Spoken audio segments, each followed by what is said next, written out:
thank you all for coming to The Shape of Time, a conversation on memory and the Imaginal. My name is Cushing. Are you guys okay if I just go ahead and start? Yeah, and just so you know. Oh, you're recording. Yeah, it's video. Great. It's going to kill the radio star, but Yeah. yeah. We love the dead. We do love the dead. Not the Yes. Grateful Dead. Yeah. We love the dead. Right away. So in the words of the poet and activist and mystic Mary Cordy, the long, long time is with us all the time. She was writing those words in relation to her activism to protect old growth redwood trees, some of which can live to be over 2,000 years old, and to her acknowledgement of the time that those species contain and what our relationship to that time can be in our relationship to those species. So we, myself and these other esteemed poets, are here to just talk about how poets negotiate the long, long time via the mediumship of things and other species, and via our relationships with the dead, our friendships with the dead, and with our fellow living poets and living other species. So I'm just going to start by reading a poem from my first book, which is now out of print, and just saying a little bit about my impetus to re-engage with and revivify poems from earlier times as a way of kind of communing in time. Because this winter I am the same age Otis Redding was when he died. I have swallowed a very powerful magnet on the shore of Lake Monona. I've walked to the center of the frozen lake to lie down. A hard, smooth surface starts to melt around my head. Wrists, tailbone, heels. Car parts, fish hooks, and nails swim up through sealed thermoclines until they press against the ice's underside. They carve small tunnels in their effort through this thickness that reconciles water to air, upon which I make another lake. My Monona draws an airplane's worth of crimped cans, beers, discarded knives. The ice thins beneath my heat. It thins because of spring. My dark side cannot see what pulls it.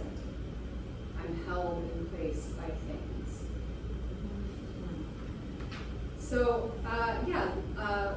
Elizabeth Wessel inspired me to read that poem as a way to kind of start the conversation about what it means to be held in place by things and how things transmit signals across time, and how we as poets can be interpreters and negotiators of those signals, and how we can actually kind of study that process of transmission that happens across time via things.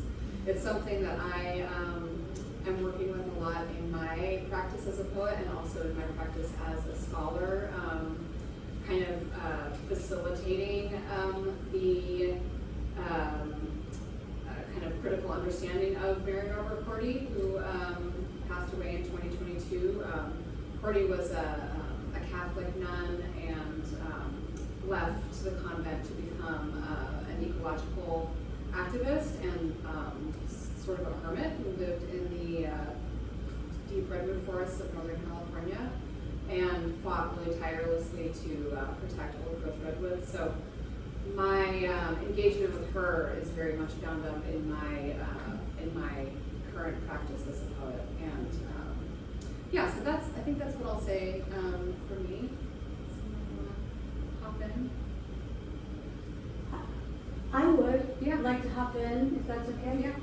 I have a different kind of material to share with you. It's not so much about, I didn't think I would speak so much about my own writing or scholarship, but I wanted to, it's almost like a theory of making sense of the last 400 years that I'm grappling with. And that I wanted to share in a public forum because I would like help. So it's pretty fragmentary at this point, but I'm going to take you through an arc, and if any associations come to you on the way, I would love to know them in the discussion afterwards. So, I mean, the first thing I want to say is that looked at from a certain perspective, a poem can rediscover the evolution of language. It can excavate parts of speech, and the syntax that they touch each other with, just as with a botanical or a mineral specimen, you can glimpse the unique mutations and adaptations whose scale far exceeds the human lifespan. And, human language is an infant by comparison. By comparison to the creative processes, I would say, of plants or rocks, I'm just taking those as some examples of what we label the non-human or the more than human, depending on your bent. But that creative process has been underway for billions of years. Even still, even despite that difference in time scale, I do think an analogy holds between these two kinds of source. And in fact, I even think it isn't an analogy, which is what I'm going to try to explain. Because I think that's what makes it possible to communicate directly with the non-human world, which would include everything from rocks to ghosts to diamonds to muses to deities to fungi. So I'm a literature professor and a poet and a translator, but I have this big hobby as a scientist citizen. And my focus there is evolutionary biology and neurobiology, and so I wanted to bring in a little piece of that to kind of put in context what I have to say. So, okay, every chemical that a plant, for example, produces is a transform made in response to a communication, or you could say a meaning that it receives from its environment. Can you say that sentence again? Yeah. Plants produce chemicals, right? Yeah. We use them for medicine, and other animals use them for other purposes, other entities use them for other purposes. But I would call these transforms. These chemicals aren't, like if you take a medicine, like I have asthma, so my inhaler is derived from vinca, and but that's not where the medicine is in my. Oh, I should mention I also work in plant medicine. So according to which the medicine of the plant is not in its chemical compounds. It's in the message that the chemical compounds stand in for as a code.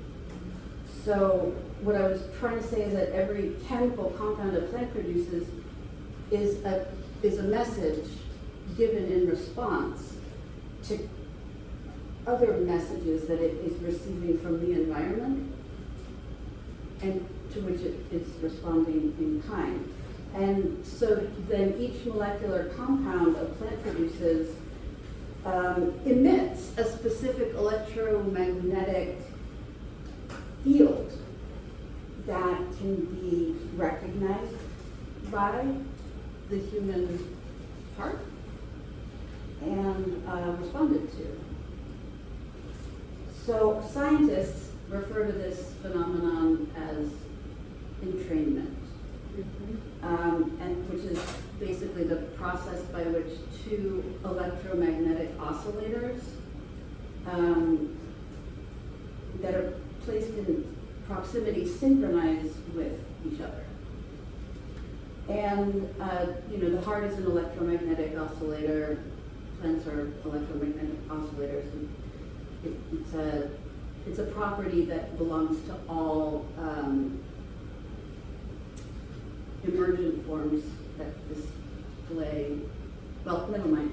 I think you get it. I don't want to get down the rabbit hole. Right, so poets from every time and place have known this entrainment.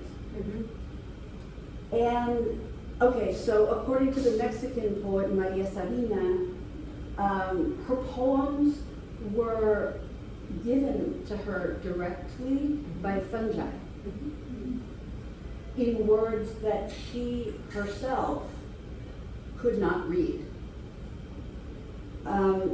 Other poets from what we call the Western tradition, say Homer to Milton, in trade with the source that we call the muse. And John Clare said of his poems, I found these flowers growing in the field and simply picked them. For Jack Spicer, the source of the source with which he was in training didn't particularly matter, just so long as it was alien. Just so long as he could not identify consciously with it. So these kinds of reports, I think, make a lot of intuitive sense when you consider that we, like rocks and fungi and kangaroos, were expressed from the earth. We were expressed from the earth that was expressed from the cosmos. So like the formation of the human ear was formed by what it hears, by birdsong. Right? The formation of the human eye from an evolutionary perspective forms in dialogue with what it sees. So in a way, I think of poems as, Socrates had this idea called anamnesis. Plato writes about it in the Meno. And it's that you don't learn anything new, you just remember what you've forgotten. And according to Socrates, or at least Plato's rendition of him, you forget what we all know, which is that the universe is a living organism and we are its expression. So according to Plato and Socrates, we forget that because of the trauma of incarnation. And I would say, if that's correct, well, the last 400 years have done a lot to consolidate that forgetting. So I would really date it to the beginning of the scientific revolution. And I'm happy to talk more about that later. I don't want to go into it right now and take too much time. But I would also track it back to Kantian epistemology, and not to get too thick into that either, but the idea that we don't perceive the real. This is what philosophers call correlationism, and it means that basically everything that exists is a blank screen onto which we are projecting what we know based on our access modes. So for humans, that's generally thought of as language, speech, thinking, talking, reasoning. Whereas for a snail, it would be like the trail of slime that it leaves, and that moves. It's the way we access the world. And so since Kant, this idea that we don't have unmediated direct access to the real has really taken hold.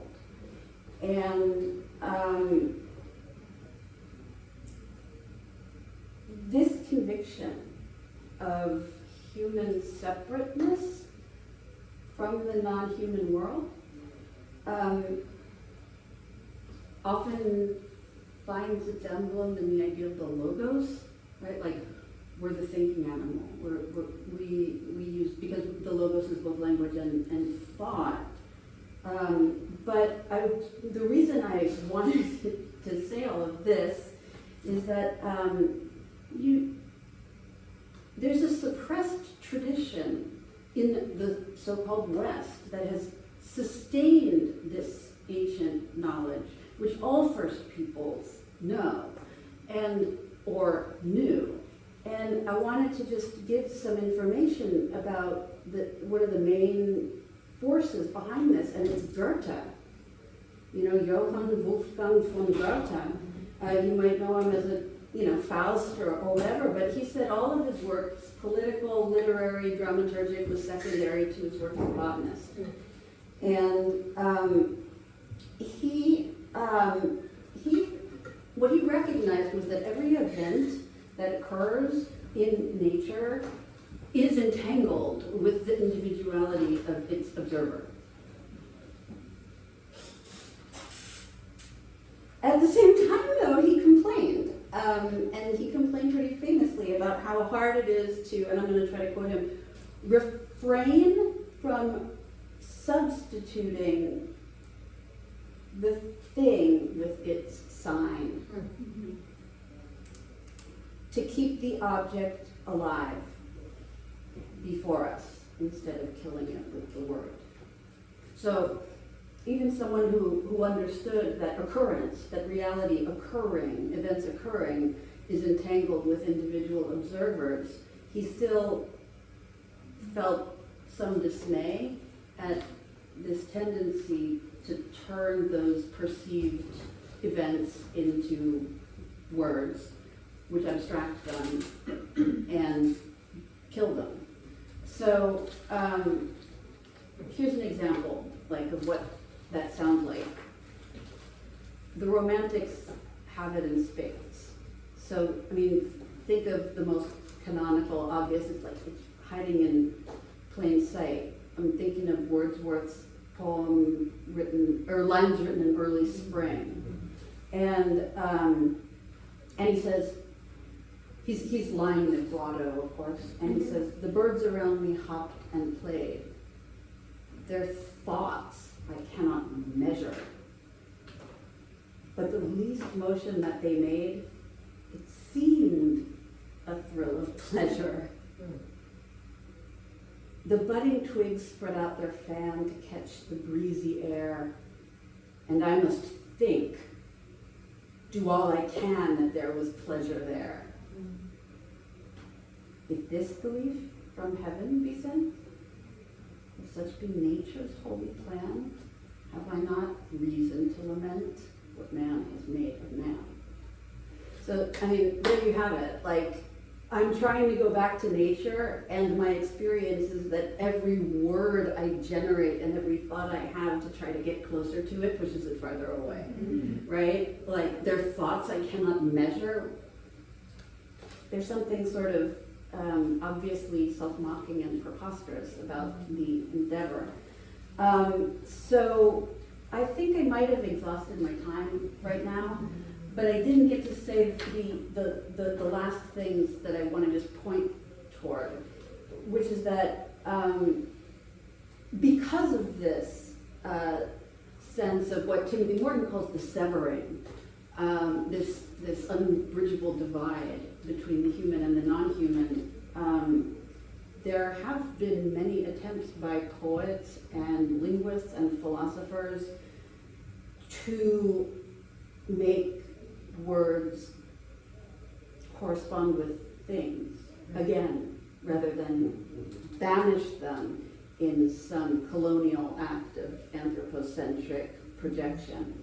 So I'm thinking of a 17th century mystic named Jakob Böhme, who imagined what he called the Adamic language, the language of Adam, where, you can say, I say apple, and you're actually biting into the crisp flesh and the juice is running. You know what I'm saying? It's happening. It's a real event. And that is what saying the word produces.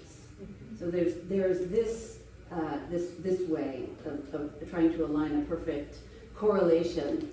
It doesn't work in every language. He wrote in German, and he tried to explain how the word for water, Wasser, like enacts in your body what water does. Like the diaphragm fills, and then you've got this blockage that has to be overcome. The water has to spill out over it, vas, and then it glides along, and then it kind of dissipates. So his argument was that there was a physiological correlative to language.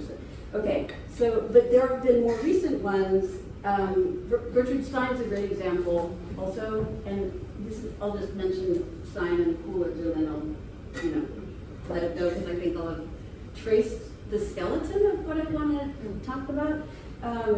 So Gertrude Stein, in her essay Poetry and Grammar, really gives nouns a hard time. I mean, colons probably get the worst of it. They're like servile peons, but nouns get it pretty hard. And adjectives too. Oh, what did I say?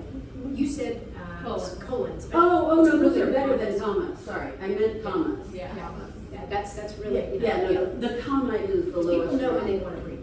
The comma doesn't need to tell. No, But exactly. you're saying Right, nouns like and if adjectives. it's a question, why do you, okay, so the redundancy of punctuation is one of the targets, but the noun is really a big target, and she's, in this essay, she's talking about what she learned by falling in love.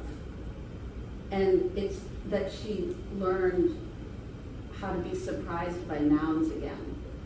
Because she said when she was writing prose, a noun, if you know the name for something, why call it? That there was a kind of deadening that happened there, and she kept insisting that the noun has to be replaced by the thing itself. And that would allow us to name a thing without naming it, to evoke it, to embody it. But then she fell in love and started to write Tender Buttons, and she said that taught her the loving and the surprising in the naming, like what we know as kids. The other example that comes to mind is Clark Coolidge, and this would apply to a lot of his work, but I'm thinking particularly of the book Space, because there's this very compromised referential function, okay?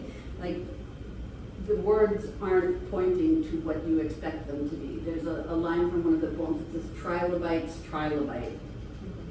It's like, oh, okay, so that's like Calvin and Hobbes, I think, saying, what is it, verbing weird language?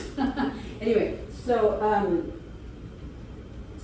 when you compromise the referential function of language, it causes the meaning to erupt on the textual surface as its own being, as its own event. And we don't recognize the word, we see it, we encounter it face to face. So I think what Poet was thinking about is how a poem can make visible its object instead of describing it, to embody it in the material of language. And that this method really stops the hermeneutic glossing function of language and gives us a direct meaning with no code. So that's the arc. It might seem like a strange one, but I'm trying to think about how the fact that we do all the time communicate directly, face to face, in an unmediated way with one another and with other things, and that this is real as opposed to a phenomenon, right? Like the Kantian dodge, because the real is a little too sexy and dark. Phenomena, things we intuit a priori, but can't instantiate, and therefore all we know is that we perceive it. I feel like poetry has some work to do here by poking holes in language, showing how ragged the boundaries are, how porous, And I think maybe if I came up with a bumper sticker for this little spiel, it would be, I am disabled, therefore I am. Just to, I think therefore I am is a little bit of a bad translation to begin with, because it sounds like thinking is great. But he's saying, I wouldn't know that I existed if I weren't wondering whether or not I exist. Now, I would ask you, have you ever felt that when you're in love? Have you ever felt that under torture and excruciating pain? People don't, under what conditions do people ask that question? Okay, so that's what I have to say. Oh goodness. Wow, that was so many things that sparked so many things, and I went to your poetry workshop this morning as well, which sparked so many thoughts in my head. And I was thinking, when I was thinking about this panel, what we said is that we were thinking about time, and especially deep time in relationship to poetry. Also the sense of how we use poetry to commune with the time outside of the human, and that was sort of how I've been thinking about this. I do not have an overarching theory of poetry to offer This is just a hypothesis. but I think it's really interesting. Our conversations have been, since we're staying in the Airbnb together, have been a lot just around trying to figure out the ways in which, in our own work, these tendencies keep insisting upon themselves. And this morning, when you talked about the heart and the electromagnetic usage of the heart, which is something that I had never heard before, I thought about this poem that I had written within the last year, which is about the heart. And so I was going to read. Is it okay if I read that poem? That would be so okay, great. so I'm going to read that because, and I think that this poem, because just in my work, obsession. When we got together and Zoomed and decided we want to be in conversation with each other, and we realized that we had these intersecting obsessions and stuff. Just a second, let me find it. It's under files. Okay, here we go. It's called Heart. Heart.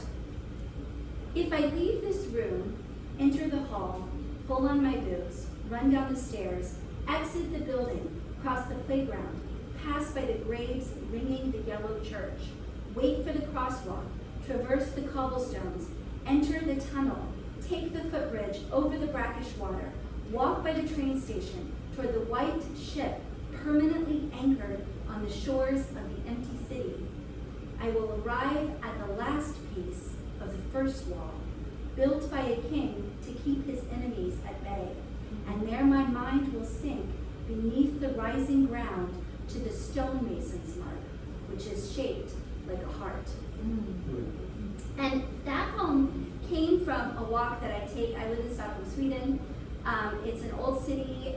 The center of the city was built in the 1300s.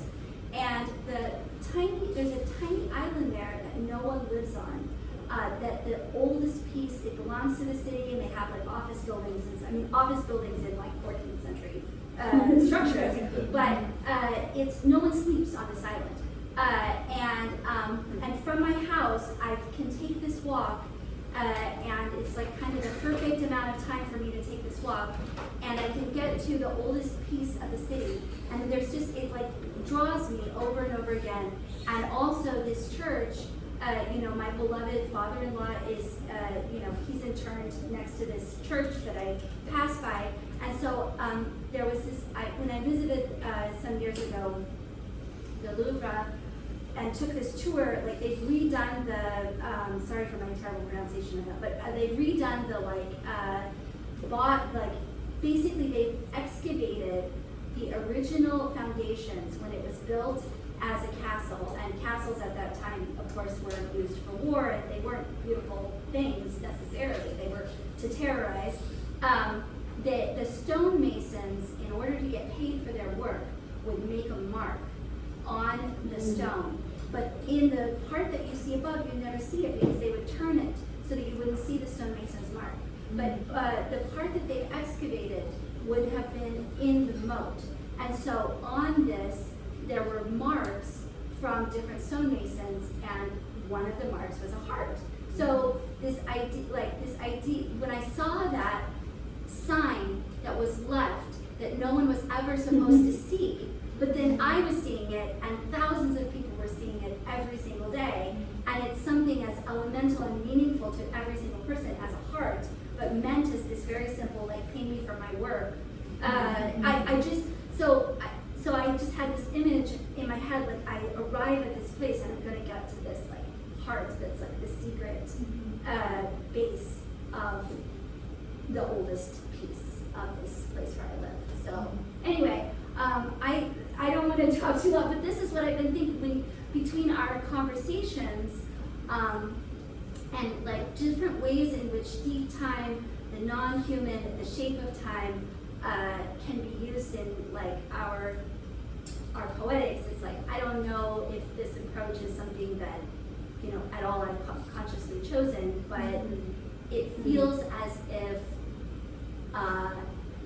there is something very strong and important in this idea. It's interesting that it keeps coming up and insisting on itself. Yeah.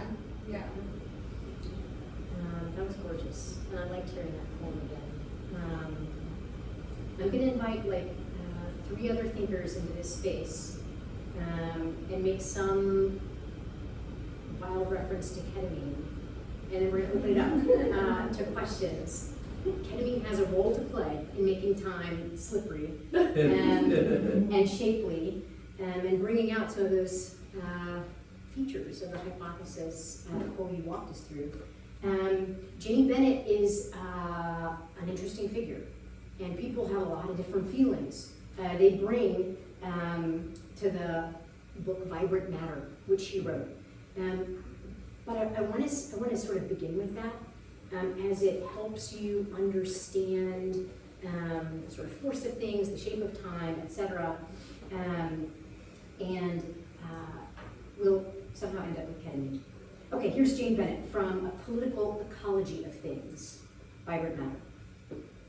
How would political responses to public problems change were we to take seriously the vitality of non-human bodies?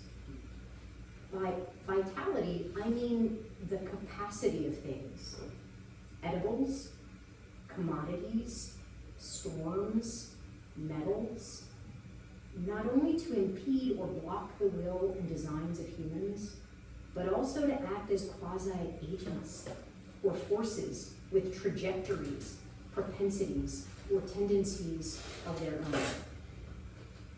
My aspiration, Bennett says, is to articulate a vibrant materiality that runs alongside and inside humans to see how analyses of political events might change if we gave the force of things more due. It being Sunday in 2025, we're not going to indulge any political analysis of things because I don't have the stomach for that at this time. But I will say the first person I thought of when I read this piece out of Vibrant Matter was Susan Sontag. And an essay, also a complicated figure, or a figure with whom I have a complicated relationship, but in this essay on melancholy objects, Susan Sontag talks about objects retaining the patina of human touch. And I remember thinking of just like pots and pans and spoons in my grandmother's kitchen, and the fact that they've been worn down by her hands. And so her hand had some effect on these objects, which had some effect on her hand and might have some effect on mine. I wear the same grandmother's ring, by the way, and I feel like I'm touching something belonging to her. She's touching me back, or it is, or it's mediating some strange set of relationships there. And from there, I started thinking of collaboration. And Tim Morton's going to come back here and talking about the collaboration between human and non-human things when he says, civilization, in quotation marks, was a long-term collaboration between humans and wheat, humans and rock, humans and soil, anyhow, I really like this idea of human and non-human, or more than human, or extra human forces. I like the idea of us not putting too emphatic a point on that separation between us, given some of the chemical and electromagnetic elements that we share, emitting, receiving, and so on.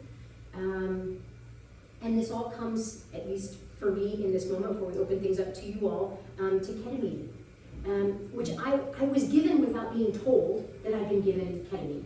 I had my face rebuilt last spring, and when you do work on your skull and face, I got 5 plates and 11 pins repairing these broken bones on the side of my person.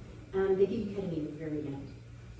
I didn't know that. So the surgeon comes repeatedly to check on me. And how's this? How's that? I said, great, but what about these koalas?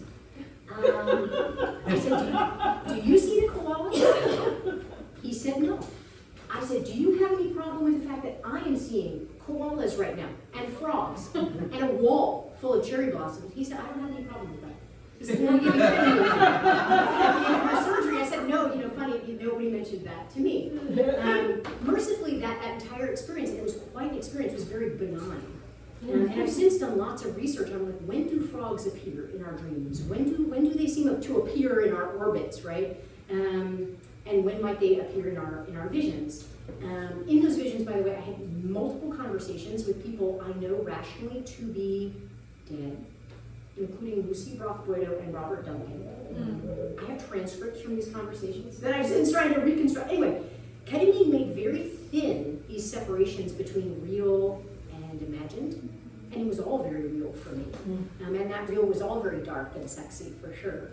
And it made slippery all these, I don't know, all these elements of past and present and future and thing and not, and anyway, all these binaries started collapsing. I wondered literally where we got them, why we thought they'd ever serve us. And anyway, as it relates to some poems that I've been working out since this magical ketamine experience, which I hope never to repeat, I've just been sensitive to some of the work that does some of that blurring with us as readers. So anyway, that's all I'll offer right now, because I want you all to just sort of say, okay, so this is where our heads go when I hear Bennett, Sontag, Morton, and ketamine mentioned in the same. Can I chime in something about ketamine historically? Please do. As a point of reference, so I mean, ketamine is one of the oldest anesthetics that's used in emergency room surgery. Yes. And it came into use in World War I, when there were field surgeries and a lot of horses, right? There was cavalry, and it's a horse tranquilizer so that you can euthanize lamed horses. And it was used, and it was in ready supply and cheap, much more than the kinds of anesthetics they use today. Yeah. In general, Yeah. for let's say non-cranial procedures. Yes. And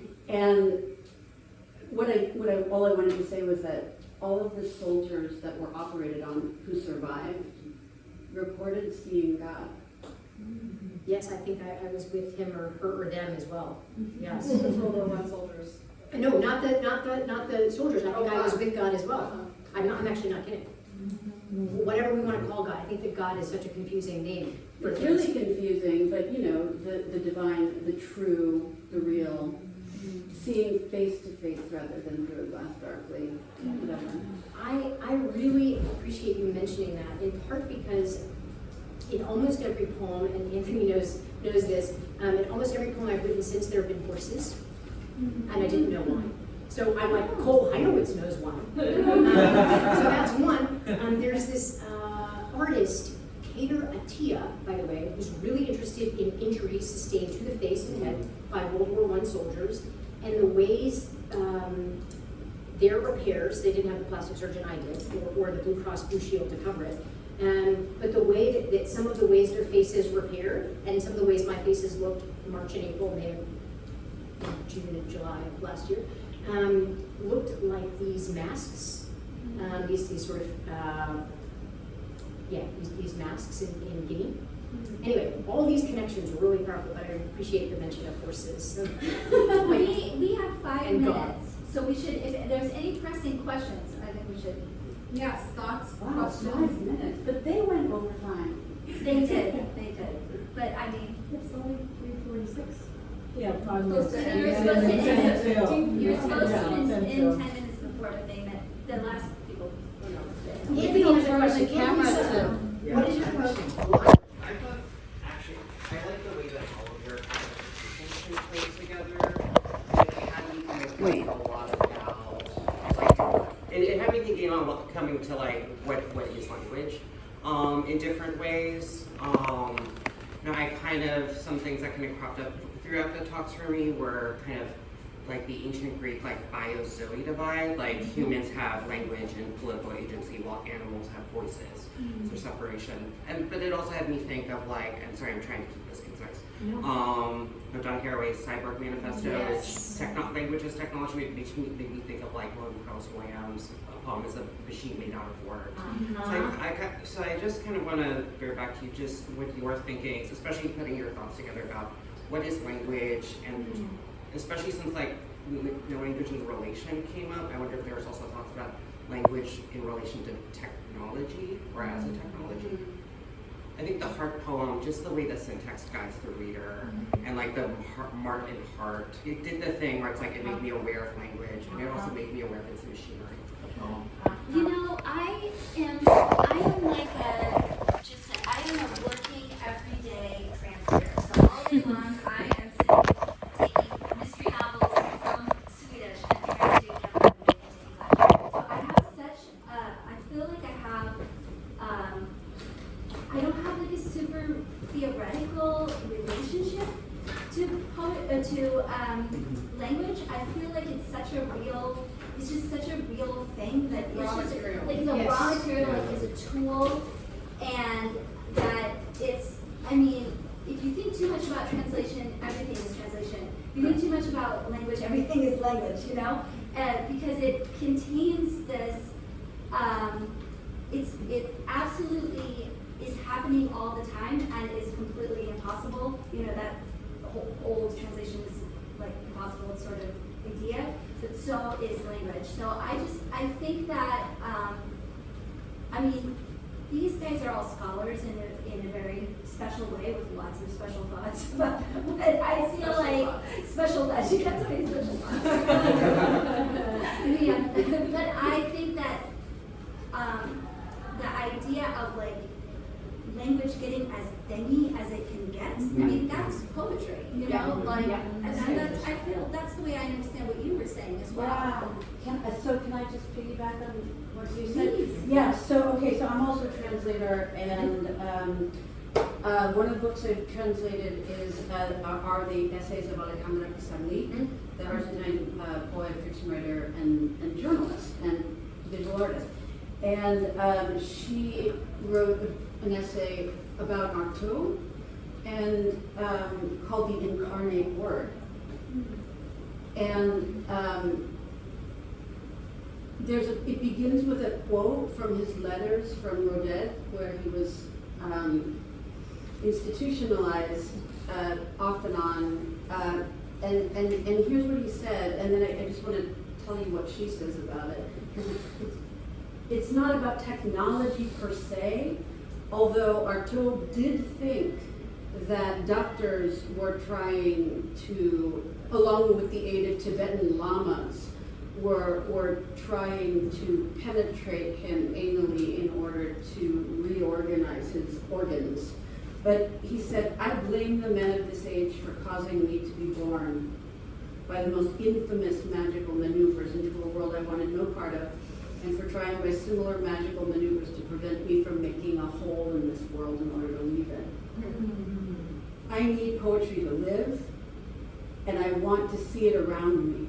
And I do not accept the fact that the poet who I am was committed to an insane asylum because he wanted to realize his poetry in its natural state.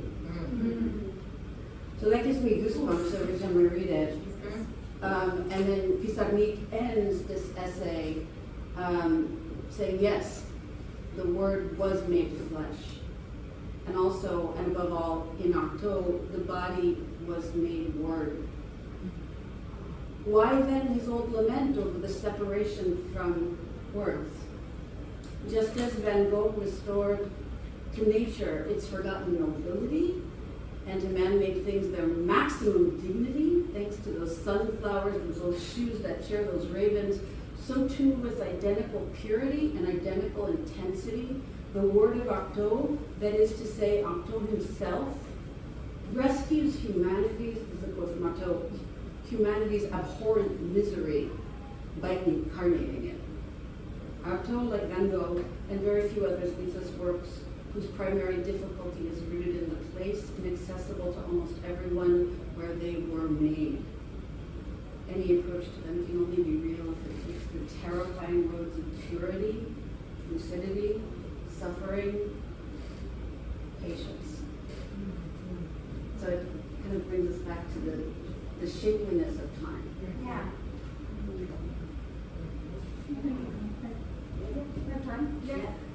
Thank you so much. This was really stimulating for me. These are questions that I am asking myself all the time as well. I'm also an academic and translator and poet.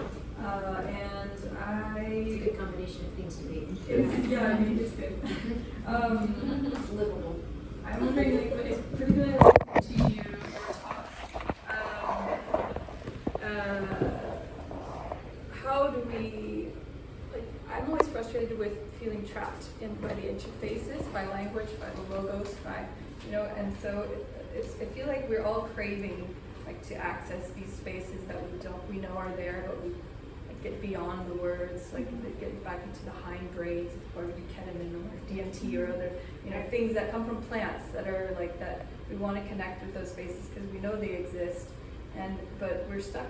Like when we're thinking about these things, we're stuck with language, and poetry allows us to kind of break down the duality of the sign, right, and question the logos and come back to creating meaning in different ways. Mm-hmm. But I'm wondering, like, just how you might respond, because we're talking about this in English, using language, and it's like, can we do something else? Like, how do we get to that space where we can connect with potentially other species in different ways? It's already happening. Yeah, it's happening, It's but happening. we just don't. Yeah, how do It's we about do it? attuning yourself to its occurrence I through know, repetition but yeah. and practice. Yeah. I would be I very think. interested to hear with everything. I'm thinking about very quickly. Yeah.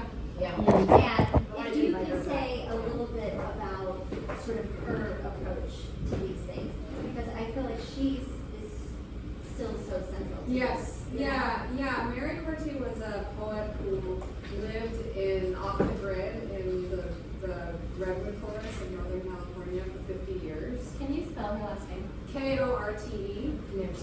Oh yeah, this is Yes. her newly published, her complete books, volume 2 of her. Listen to her. Yeah, listen to her.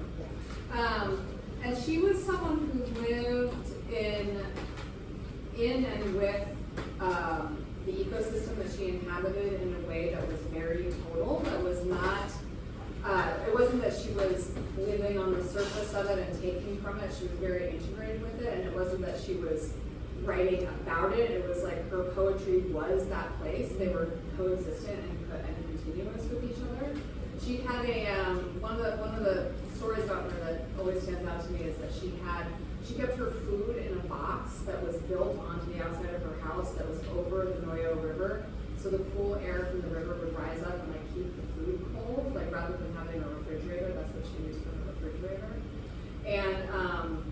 And her poetry and her poetics is very much like a documentation of that coextensive relationship. And in that way, it's kind of unlike anything else that exists.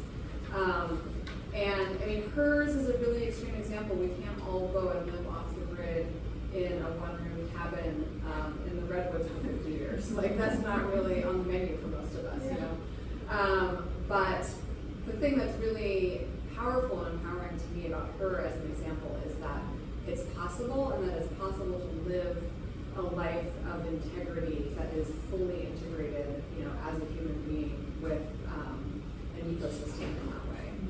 So that I feel like is an instance to me of something that lies beyond the kind of expected rote relationships that we have, you know, with the systems that sustain us, language being one of them. Leadership. It's because we're inadequate, we're lame, we're disabled, we're broken, we're ragged. You know, like, she can't keep her food cold with her thinking. Yeah. Right? And the reason that There needs to be coexistence collaboration. is possible is because we're perforated and porous and weak, you know, and dependent. And so much has been said against, in this, especially in the U.S. culture, about, you know, autonomy, independence, agency, this myth. But it's, I mean, that's brilliant co-invention based on need, that's based on inability. You know, like the invention of tools is because we're weak. You know? So I love that example. And then coexistence comes from a practical application of knowing we're broken, we're ragged.